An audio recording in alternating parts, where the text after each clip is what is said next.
अस्सलाम वालेकुम and good evening to all of you. दोस्तों, आपका स्वागत है डीजेएमसी ऑनलाइन क्लिनिक में। आज हम दो प्रॉब्लम्स के ट्रीटमेंट को समझेंगे और एज ए डॉक्टर उसको क्लिनिकल प्रैक्टिस में अप्लाई भी करेंगे। यहाँ पर पहले मैं बात करूंगा कोस्टोकॉन्ड्राइटिस की।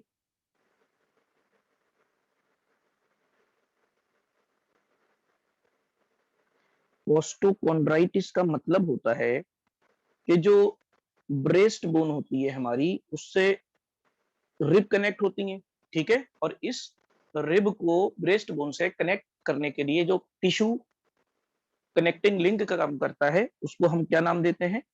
कार्टिलेज। कार्टिलेज।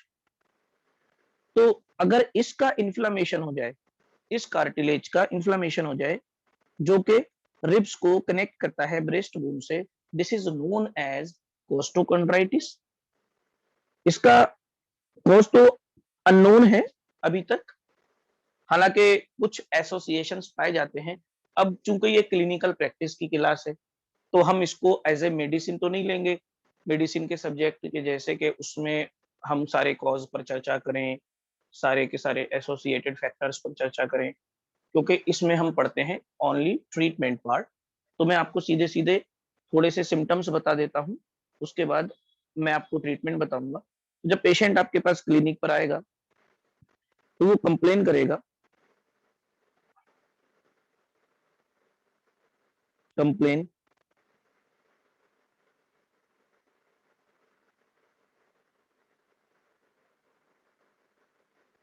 क्या कंप्लेन करेगा? पेन और tenderness on the breast bone.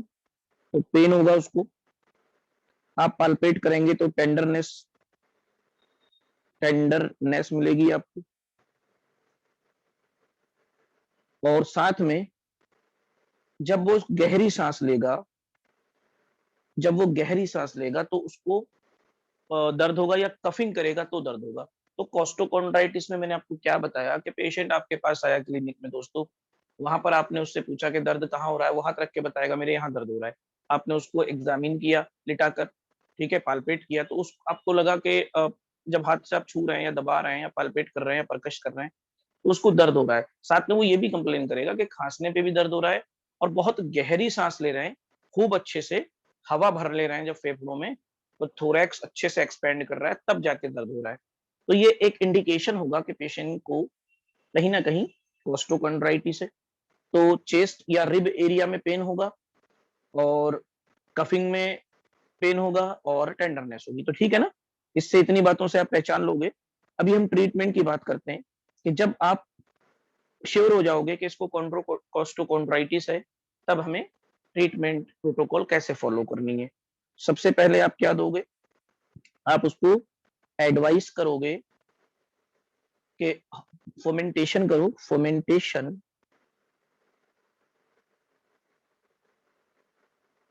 With hot water bag, hot water bag 2 से 3 times per day. 2 to 3 times per day, ठीक है। तो एक काम तो आप ये करोगे, ये एडवाइस कर दोगे आप। उसके बाद सेकंड एडवाइस दोगे आप उसको रेस्ट की। तो rest plus minimal movement. Minimal movement जो रूटीन मूवमेंट होती है, जैसे वॉशरूम जाना है, खाना खाने के लिए उठकर बैठना है, या हैंड वॉश करना है, माउथ वॉश करना है, ब्रश करना है, तो जो मिनिमल मूवमेंट्स रूटीन लाइफ की होती हैं वो अलाउ रहेंगी। बाकी टाइम उसको रेस्ट करना है।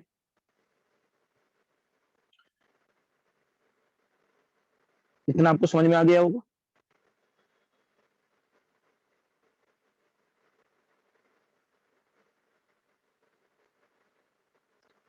तो फर्मेंटेशन हम कराएंगे हॉट वाटर बैग से, ठीक है। हॉट वाटर बैग से फर्मेंटेशन मींस जैसे अपनी लैंग्वेज में बोलते हैं सिकाई कर लो, सेंक लो, ठीक है ना। ऑफ फर्मेंटेशन मीन्स अपनी लैंग्वेज में बोले तो सेंक लो, सिकाई कर लो। तो इस तरह से आप उसको ये सजेस्ट करोगे। सेकंड आप सजेस्ट करोगे पेशेंट को रेस्ट विद मिनिमल मूवमेंट्स। दो बातें हो गई। अब ट्रीटमेंट की बात करते हैं। तो ये दो काम करने के बाद और दो एडवाइस देने के बाद ट्रीटमेंट आपको क्या करना है मैं वो आपको बता देता हूँ, उसको आप फॉलो करिएगा। नंबर वन, ट्रीटमेंट की बात करें, प्रिस्क्रिप्शन की बात करें, तो आप उसको इंस्टेंट इंजेक्शन दीजिए वोविरॉन का। इंजेक्शन वो वी रॉन का 3 ml इंट्रामस्कुलर, 3 ml इंट्रामस्कुलर दीजिए, IM कहते हैं ना, IM। और अल्टरनेट डेज पे इंजेक्शन लगाने हैं, 3 बार आपको ऐसा करना है। तो जैसे माना 1 तारीख को पेशेंट आपके पास आया, आपने उसको इंजेक्शन दिया, 2 तारीख को ऑफ रखिए, 3 तारीख को फिर इंजेक्शन दीजिए, फिर 4 तारीख को ऑफ रखिए, फिर 5 तारीख को इंजेक्शन दीजिए। तो 3 इंजेक्शन आपको देने हैं अल्टरनेट डेज पे। IM into 3 on alternate days, alternate days. Clear? ये तो इंजेक्शन की बात हो गई। अगर पेशेंट इंजेक्शन को मना करता है और कहता है कि इंजेक्शन मैं नहीं लगवाऊंगा, मुझे आप कोई दवा खाने वाली दे दो, तब आप उसको दे सकते हैं टैबलेट वोविरॉन, जिसमें डिक्लोफिनेक होती है। आप लोग ऑलरेडी जानते हैं कि जो वोविरॉन टैबलेट होती है उसमें डिक्लोफिनेक होती है 50 mg। तो आप दे सकते हैं। अगर पेशेंट डिनाई कर रहा है कि मुझे इंजेक्शन नहीं लगवाना, तो टैब दे दीजिए वोविरॉन की। और ये जो टैब आप देंगे ये 50 mg की होगी, दिन में 3 बार देनी है, कम से कम 7 से लेके 10 दिन तक खाना खाने के बाद। Tab Voveran 50 mg, 50 mg TDS। तो दिन में 3 बार को हम प्रिस्क्रिप्शन स्लिप पर ऐसे लिखते हैं, इसको हम TDS कहते हैं। ये प्रिस्क्रिप्शन स्लिप पर लिखा होता है तो पेशेंट को समझने में आसानी होती है। बिकॉज वी आर डॉक्टर्स, तो BD क्या होता है, TDS क्या होता है, OD क्या होता है, ये हम लोग ज्यादा अच्छा समझ पाते हैं, पेशेंट को नहीं समझ आता। तो पेशेंट के लिए ये आप ऐसे 3 जगह निशान बना दीजिए, तो समझ में आ जाएगा कि TDS इसका मतलब। और ये जो आप ट्रीटमेंट देंगे ये टोटल देंगे 7 से 10 दिन के लिए, 7 to 10 डेज।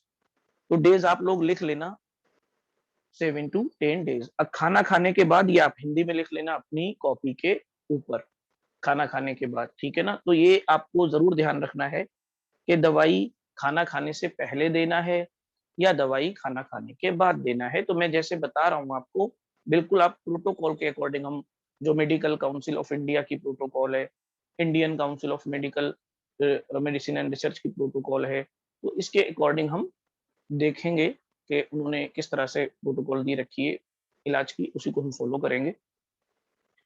इतनी दवाई लिख ली आपने, इसको मैं डिलीट कर दे रहा हूँ स्क्रीन से। एनोटेशन आप यूज नहीं कर पाएंगे अभी, क्योंकि मैं आप लोगों के लिए इस लेक्चर को रिकॉर्ड कर रहा हूँ। तो सवालों के जवाब भी मैं आपको लेक्चर के लास्ट में दे दूंगा।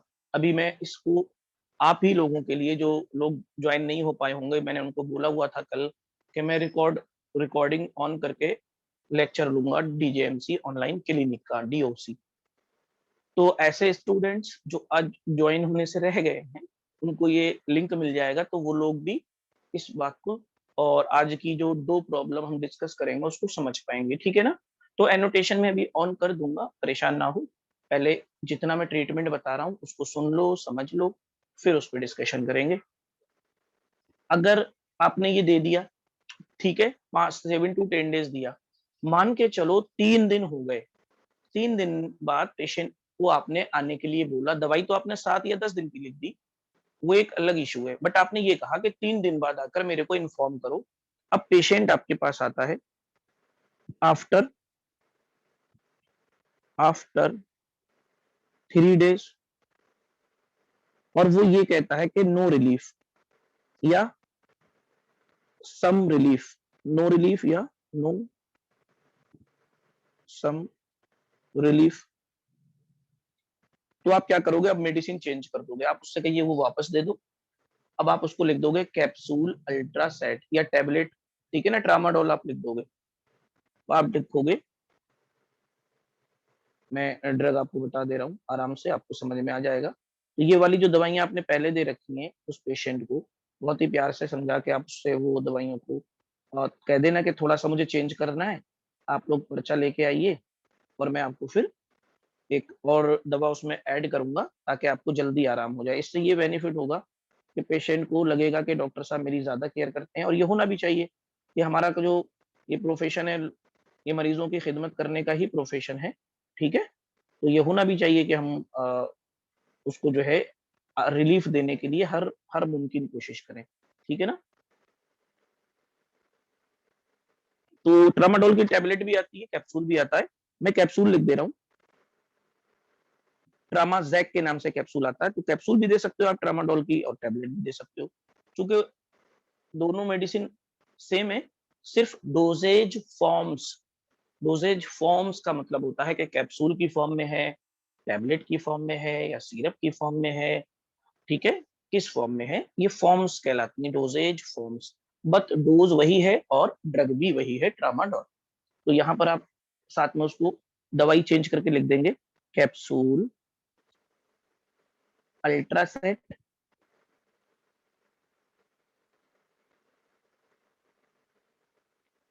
कैप्सूल अल्ट्रासेट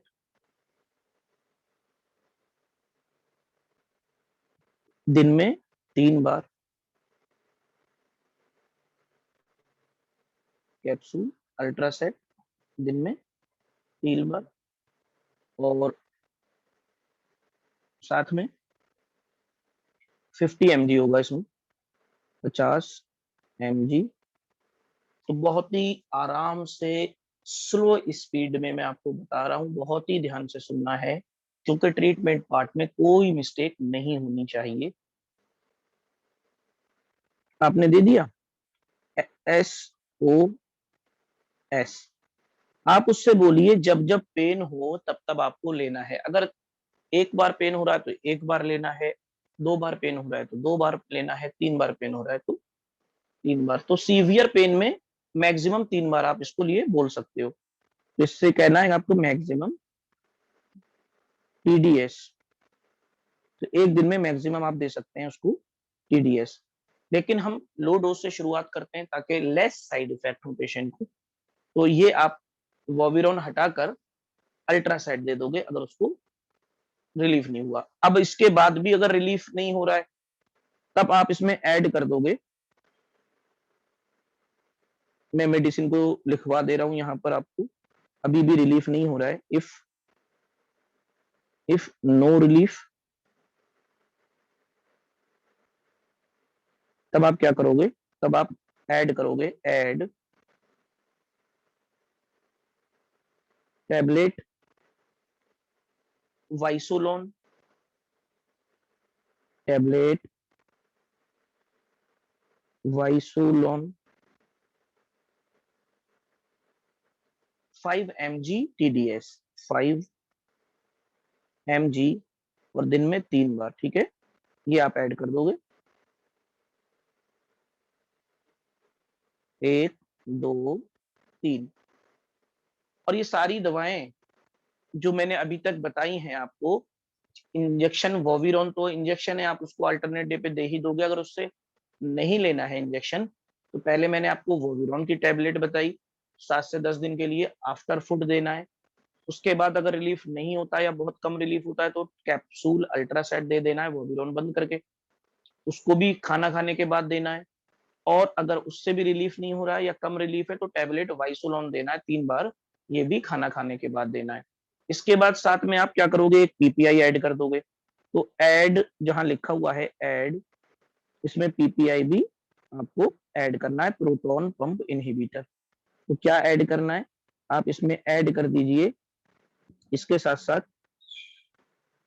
दूसरी एक proton pump inhibitor capsule pantoprazole, pantoprazole 40 mg OD और बिफोर ब्रेकफास्ट, सुबह नाश्ते से पहले इसको ये कैप्सूल खाने के लिए बोलिए, ठीक है ना। तो ऑलवेज हम क्या करते हैं, ये टैबलेट और ये कैप्सूल जो होती है साथ में देते हैं। एनसेड के साथ स्टेरॉइड अगर हम चला रहे हैं, ठीक है ना, तो हम इसको देते हैं। तो हमने इससे पहले क्या हुआ था कि वोविरोन या अल्ट्रासेड ये चला रहे थे। तो वोविरोन आपका एनसेड में आता है, डिक्लोफिनेक है 50 mg मैंने बताया जैसे। तो यहाँ पर आपने इतना कुछ किया, दो उसको सजेशन दिए, एक होफू हॉट फर्मेंटेशन का जो बैग है, जो वाटर का बैग है सॉरी, वो हॉट फर्मेंटेशन करवाया आपने उससे दिन में 2 बार से लेके 3 बार तक। फिर आपने उसको सेकंड सजेशन दिया रेस्ट करने के लिए, और साथ में ये कहा कि जरूरी ही काम हो तभी आप काम करें, अदरवाइज आप बिल्कुल आराम करें। फिर साथ में ये ट्रीटमेंट आपने दिया एज पर प्रोटोकॉल।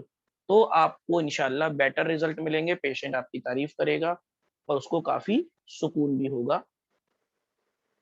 अगर इतना सब करने के बाद भी रिलीफ ना हो, तो आखिरी ऑप्शन है, इतना सब करने के बाद भी कोस्टोकॉन्ड्राइटिस में अगर पेशेंट कह रहा है कि रिलीफ नहीं हो रहा है, तब if no relief at all, if no relief,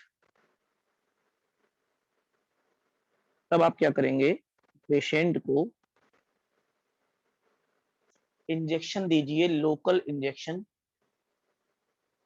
injection locally,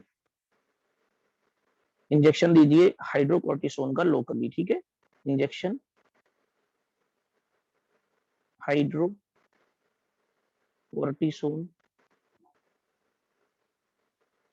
locally, local. तो हाइड्रोकोर्टिसोन इंजेक्शन लोकली आप देंगे कहाँ, अराउंड द कोस्टोकॉन्ड्रल जंक्शन। कहाँ देंगे, अराउंड कोस्टोकॉन्ड्रल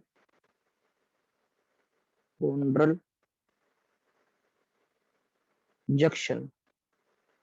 तो अराउंड कोस्टोकॉन्ड्रल जंक्शन आप दीजिए हाइड्रोकोर्टिसोन का इंजेक्शन, अगर इतना सारा करने के बाद भी पेशेंट को रिलीफ नहीं होता है तब।